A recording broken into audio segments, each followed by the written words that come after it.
ሕያውን ከሙታን መሃል ለምን ፈለጋችሁ? ተነስቷል ጌታ ተነስቷል፣ ይብዛ ሰላማችሁ። ሕያውን ከሙታን መሃል ለምን ፈለጋችሁ?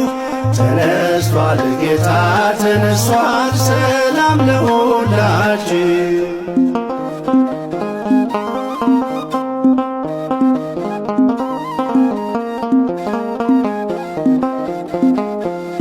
በሲኦል ባልተወን ባከበረን ጌታ ሰላምታ ወጀልን አለን በጸጥታ። መውጊያው ወዴት አለ ብለን የዘመርነው በትንሣኤው ብርሃን ሞት ድል ተነስቶ ነው። ሕያውን ከሙታን መሃል